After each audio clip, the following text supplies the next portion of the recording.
রাস্তায় হঠাৎ ভেঙে পড়ল টাকা বোঝাই বিমান। মুহূর্তের মধ্যে ছড়িয়ে পড়ল লক্ষ লক্ষ টাকার বান্ডিল। কোথায় ঘটল এই চাঞ্চল্যকর ঘটনা, জানুন এখনই।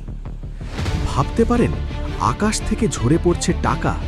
বলিভিয়ায় রাস্তায় ভেঙে পড়ল নগদ অর্থ বোঝাই বিমান, আর মুহূর্তে ছড়িয়ে গেল টাকার পাহাড়। দক্ষিণ আমেরিকার বলিভিয়ায় একটি কার্গো বিমান রাস্তায় বিধ্বস্ত হয়, যার ভেতরে ছিল বিপুল পরিমাণ নগদ অর্থ।